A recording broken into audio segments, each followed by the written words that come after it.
Le film commence par montrer une ville dans les nuages appelée Astro City. Astro City est l'endroit de rêve pour vivre, car les humains cohabitent côte à côte avec des robots. Presque tout le travail humain dans cette ville est effectué par des robots, de la cuisine, du nettoyage et du maintien de la sécurité des lieux. Dans cette ville vit un scientifique nommé Docteur Tenma. Tenma est connu de tous pour avoir développé des robots ultra technologiques et avancés. Des milliers de robots sont créés par lui. Mais tous les jours, de nombreux robots défectueux et cassés sont jetés sous Astro City. La partie inférieure de la ville est devenue une décharge de ferraille pour les robots jetés. Et personne ne sait ce qui se passe là-bas après que les robots sont jetés. Après cela, nous voyons un garçon nommé Toby Tenma, qui est le fils du docteur Tenma. C'est un garçon très intelligent et il adore étudier à l'école. Après être sorti de l'école, Toby est récupéré par un robot.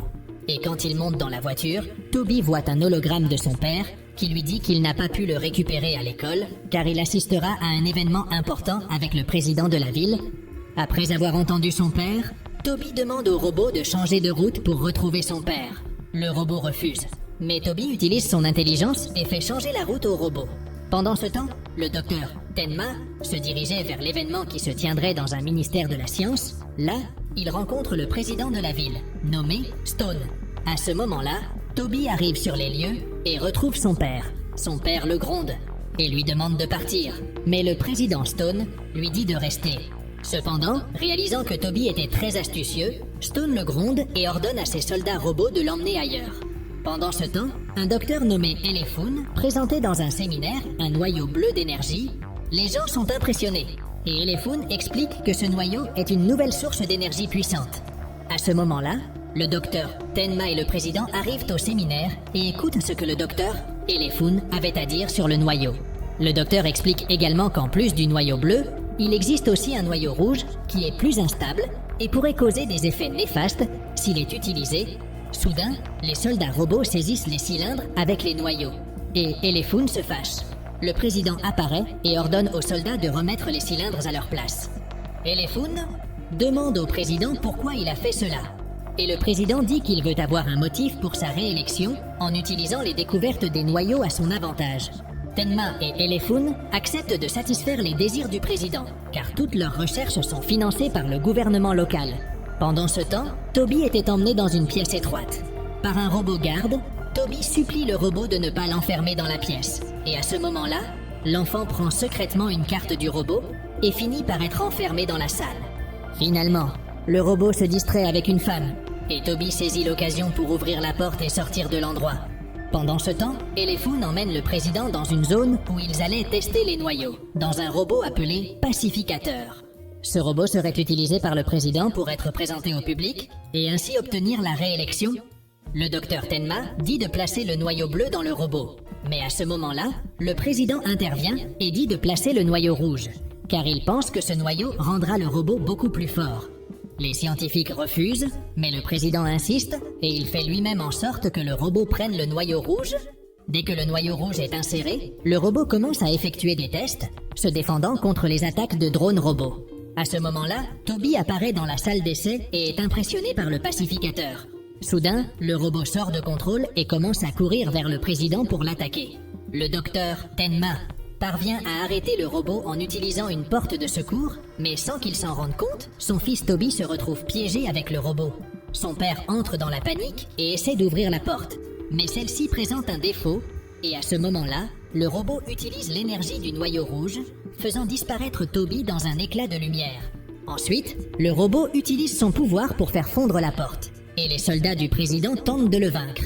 Le docteur Éléphant voit un câble d'énergie du noyau bleu, et a l'idée de déconnecter le câble et d'utiliser le noyau bleu dans le robot pour l'arrêter. En utilisant le noyau bleu, une explosion se produit, et le robot est finalement vaincu. Le docteur Tenma essaie de retrouver son fils, mais tout ce qu'il trouve est le bonnet rouge de Toby. Après cet événement, Tenma commence à planifier la création d'un robot identique à son fils, en utilisant l'ADN d'un cheveu de Toby qui se trouvait dans son bonnet. Lorsque le robot est construit, Tenma insère également les souvenirs de Toby, qui étaient inclus dans l'ADN du cheveu. Le docteur inclut également un système de défense très puissant, afin que le robot puisse se protéger et ne risque pas de le perdre à nouveau. À ce moment-là, Elefun apparaît et apporte à Tenma le noyau bleu qui sera inséré dans le robot. Après avoir inséré le noyau, le robot est enfin créé. Le docteur Tenma est très heureux et ramène le robot chez lui. Le lendemain, le robot assistant du docteur Tenma est complètement effrayé en voyant que Toby était vivant, mais, en l'analysant, le robot se rend compte que Toby était aussi un robot. Le docteur Tenma apparaît et commence à parler au robot Toby de l'école, et lui dit que l'enfant n'aura plus besoin d'aller à l'école, et qu'il lui enseignera les leçons à la maison. Alors, Tenma demande au robot de résoudre un problème d'arithmétique. Tenma est impressionné de voir que le robot sait aussi résoudre des équations complexes, tout comme son vrai fils. Cependant, tout à coup, Toby finit par détruire les équations et Tenma se fâche. Plus tard, Tenma place quelques livres sur la table et demande à Toby de les lire. Tenma s'en va et laisse le robot Toby seul avec les livres. Le robot prend l'un des livres et s'intéresse aux avions et au vol. Il décide de transformer les livres en petits avions en papier. Soudain, Tenma arrive sur les lieux et découvre les livres détruits, et il se sent triste, car il réalise que le robot Toby ne ressemble pas tant à son fils. Tenma est très triste et envoie le robot dans sa chambre. Dans la chambre, le robot voit un portrait de son père et commente qu'il n'avait jamais vu son père aussi différent qu'à présent. Toby rencontre quelques robots de nettoyage à l'extérieur de la chambre et est surpris de réaliser qu'il comprend ce qu'ils disent. Il ouvre la fenêtre de la chambre et essaie d'attraper l'un des robots de nettoyage, mais il finit par tomber. Alors qu'il est sur le point de tomber au sol, le robot Toby active des fusées dans ses pieds et se rend compte qu'il peut voler. Il s'habitue rapidement et peut maintenant voler où il veut. Le robot Toby est excité et vole chez lui pour annoncer la nouvelle à son père. En chemin, le président Stone voit quelque chose voler dans le ciel et se rend compte que l'objet contient le noyau bleu. Il ordonne donc à ses soldats de capturer l'objet volant.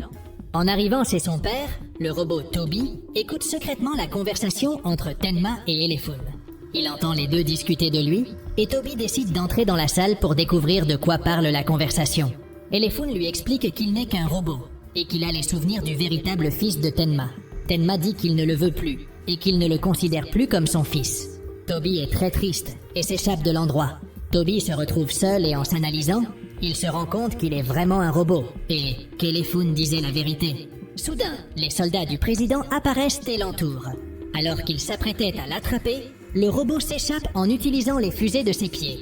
Soudain, Toby est atteint et tombe dans le dépôt de robots détruits de la ville. Lorsqu'il arrive au dépôt, Toby trouve plusieurs robots endommagés. Il trouve aussi un chien robot avec lequel il se lie d'amitié. Le chien robot se met soudain à courir et Toby le suit. Le robot Toby trouve un trou et à ce moment-là, le chien robot l'attrape et quelques filles apparaissent. Les filles rencontrent Toby et il leur dit qu'il n'est qu'un enfant. Les filles demandent d'où il vient et il leur dit qu'il vient d'Astro City. On lui demande ce qu'il faisait sous la ville et il leur dit qu'il cherchait un nouvel endroit où vivre. À ce moment-là, les filles se présentent et s'appellent Seini, Widget, Slash et Cora. Soudain, 3 robots apparaissent et capturent Toby et l'emportent. Ils l'emmènent dans une salle et se présentent comme Sparks, Robotsky et Mike. Le garçon robot se présente aussi et leur dit qu'il s'appelle Toby. Les robots n'aiment pas le nom et le renomment Astro. À ce moment-là, Cora apparaît et sauve Toby des robots. Cora demande à Toby son nom et il dit qu'il s'appelle Astro. Pendant ce temps, le président arrive à l'appartement du docteur, Tenma, et exige qu'on lui remette le noyau bleu qui était à l'intérieur du robot Toby. Tenma dit qu'il ne sait pas où est Toby, mais il dit au président que quand il le trouvera, il pourra prendre le noyau bleu. À ce moment-là, Astro se dirige vers la résidence où vivaient les filles. En arrivant là-bas, il voit que la maison est pleine d'enfants qui jouent. Dans cette maison vit aussi un homme nommé Am, Egg, qui est un réparateur de robots. Plus tard, avant de dormir, Am, Egg, rencontre Astro et lui dit qu'il était autrefois le chef de recherche au ministère de la Science avec le docteur Tenma. Mais pour une raison quelconque, il a été destitué. Le lendemain, Astro et les autres filles sortent chercher des pièces de robots pour les donner à Amek. Soudain, Astro trouve un robot géant et appelle les filles pour l'examiner. Astro entre dans le robot et utilise l'énergie du noyau bleu pour le mettre en marche. Astro et les filles amènent le robot géant à Amek. Amek est très surpris par le robot géant et l'appelle Zog.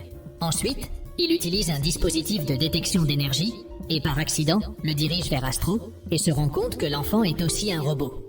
Plus tard, Amek, avec les filles et Astro, nettoie le robot pour le rendre comme neuf.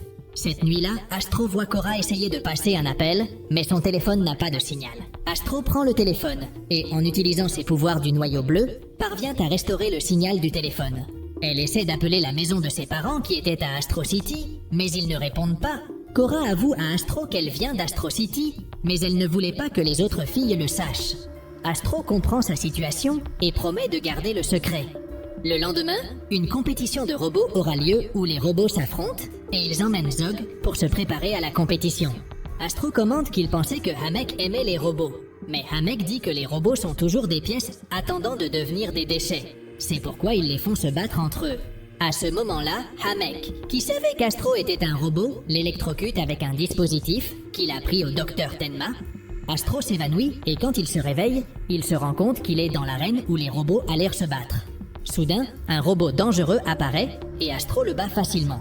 D'autres robots apparaissent, mais Astro prouve qu'il est supérieur et les bat aussi. Après avoir combattu plusieurs robots, Astro se rend compte qu'il va affronter le robot géant Zog. Astro refuse de se battre parce qu'il a aidé à réparer le robot.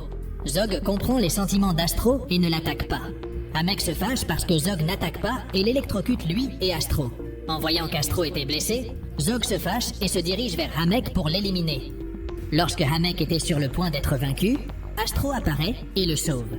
À ce moment-là, les soldats du président apparaissent et Zog essaie d'empêcher qu'ils capturent Astro.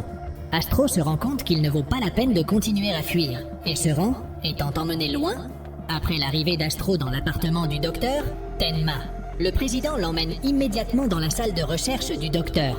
Tenma place Astro sur une table et lui enlève le noyau bleu. Astro s'excuse de ne pas avoir été le meilleur Toby et puis s'éteint. Tenma remet le noyau bleu au président, mais regrette de l'avoir fait et récupère le noyau bleu. Tenma arrête le président et remet le noyau à Astro. Astro se réveille et demande à son père ce qu'il faisait.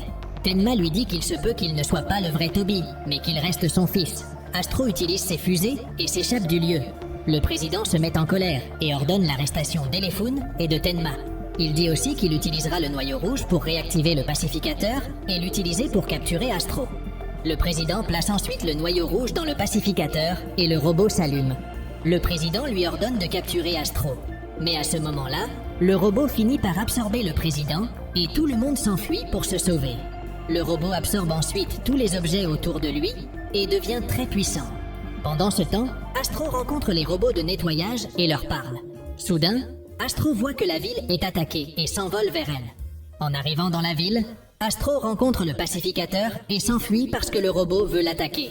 Astro finit par activer des bras de canon et tire une rafale d'énergie sur le pacificateur, le frappant. Les deux luttent intensément, mais Astro est blessé. Juste au moment où il est sur le point d'être vaincu, les filles apparaissent et sauvent Astro à temps. Le pacificateur les poursuit et, en chemin, détruit la source d'énergie de la ville, faisant qu'elle commence à tomber lentement.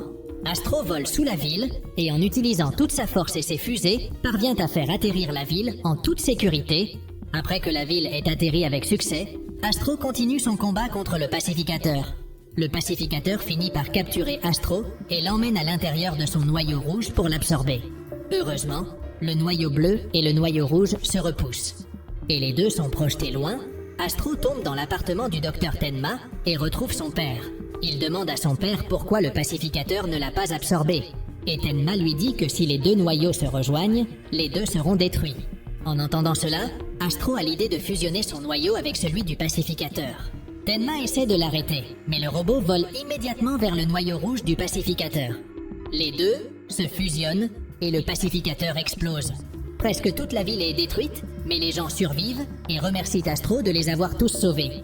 À ce moment-là, le président apparaît, mais les soldats ont vu ce qu'il a fait, donc ils l'arrêtent. Pendant ce temps, Astro, qui avait perdu toute son énergie, était tombé au sol.